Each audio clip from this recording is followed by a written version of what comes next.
Welcome guys, welcome to my YouTube channel.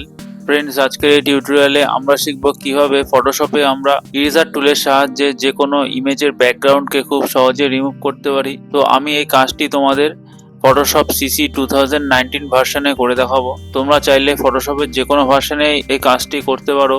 আমি already এখানে Photoshop সফটওয়্যারটি ওপেন করে রেখেছি এবং আমাদের সামনে একটি ইমেজ ওপেন অবস্থায় রয়েছে। এখানে এই ইমেজটিতে তোমরা দেখতে পাচ্ছ যে এখানে যে ছবিটি রয়েছে, এই ছবির পেছনে যে ব্যাকগ্রাউন্ডটি রয়েছে, এই ব্যাকগ্রাউন্ডটিকে আমি ইরেজ করব বা এই ব্যাকগ্রাউন্ডটিকে চেঞ্জ করে আমি অন্য একটি ব্যাকগ্রাউন্ড সেট করব। ফটোশপে ব্যাকগ্রাউন্ড ইরেজ করার জন্য বিভিন্ন রকম পদ্ধতি আছে এবং ইরেজার টুলের সাহায্যে ব্যাকগ্রাউন্ড রিমুভ করার যে পদ্ধতি, এটি খুবই ইজি একটি প্রসেস। তো চলো শুরু করা যাক। প্রথমে আমরা চলে যাব লেয়ার বক্সে।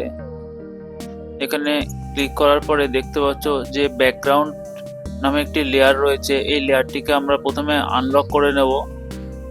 তো একটি ক্লিক করে আমরা এই লেয়ারটিকে আনলক করে নিলাম। এখন আমরা ছবিটির লেভেলটি একটু অ্যাডজাস্ট করে নেব। সেজন্য কিবোর্ড থেকে কন্ট্রোল ধরে এল প্রেস করব।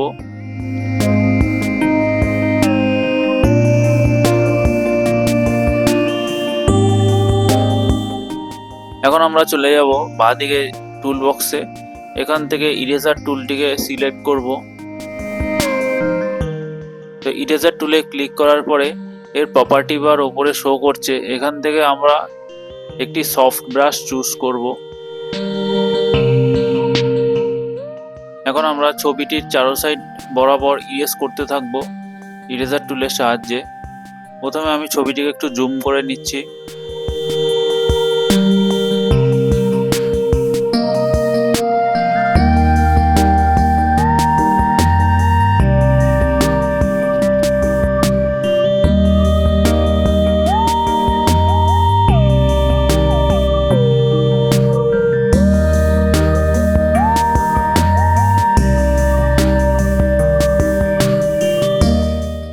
ইরেজার টুলের সাহায্যে আমরা যখন ছবির ব্যাকগ্রাউন্ড রিমুভ করব, তখন একটু ধৈর্য সহকারে এই কাজটি করতে হবে।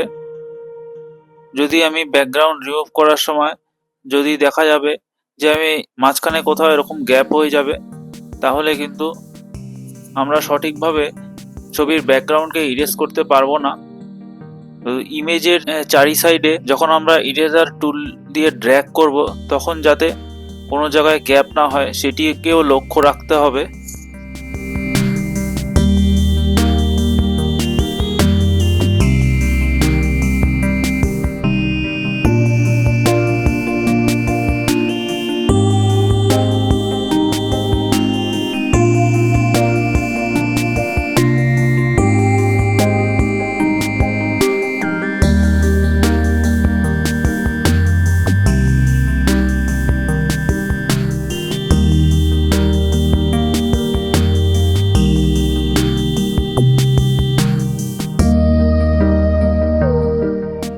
তো ফ্রেন্ডস, ব্যাকগ্রাউন্ড ইরেজ করা হয়ে গেছে। এবার আমরা কিবোর্ড থেকে Ctrl+0 প্রেস করব।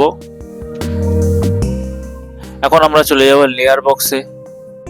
এবার আমরা কিবোর্ড থেকে কন্ট্রোল কি প্রেস করে ধরে রেখে আমরা এই লেয়ারের থাম্বনেলটির ওপরে একটি ক্লিক করব। এখন ছবিটির দিকে তাকালে তোমরা দেখতে পাবে যে ছবিটির চারিদিকে একটি সিলেকশন চলছে।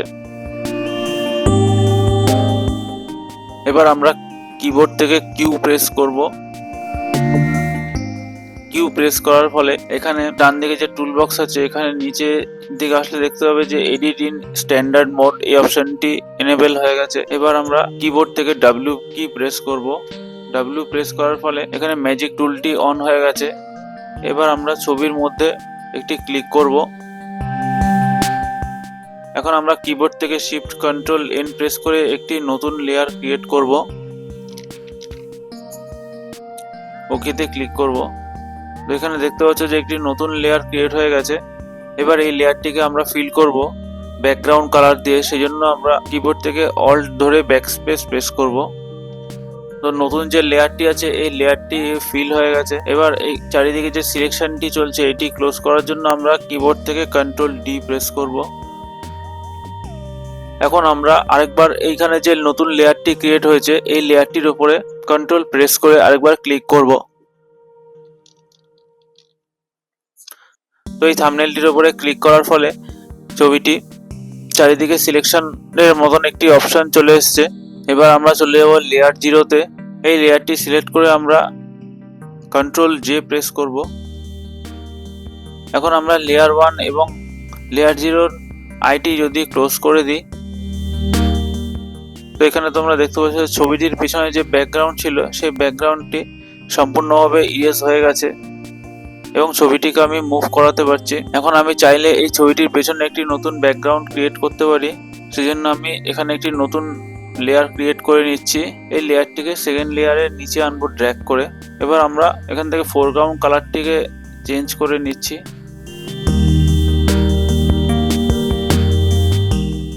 এখন যদি আমি কিবোর্ড থেকে অল্ট ব্যাকস্পেস প্রেস করি তাহলে এই লেয়ারটি ফিল হয়ে যাবে। তো এখানে তোমরা দেখতে পাচ্ছ যে ছবিটির পেছনে একটি নতুন ব্যাকগ্রাউন্ড ক্রিয়েট হয়ে গেছে।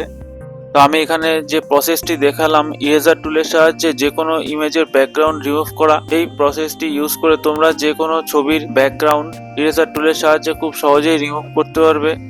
তো আশা করছি আমি বোঝাতে পেরেছি যে কিভাবে তোমরা যে কোনো ছবির ব্যাকগ্রাউন্ডকে ইরেজার টুলের সাহায্যে রিমুভ করতে পারবে। তো আমার এই ভিডিওটি যদি তোমাদের ভালো লেগে থাকে তাহলে অবশ্যই আমার এই ভিডিওতে একটি লাইক করবে এবং এই ধরনের আরও টিউটোরিয়াল দেখার জন্য আমার চ্যানেলটিকে সাবস্ক্রাইব করবে।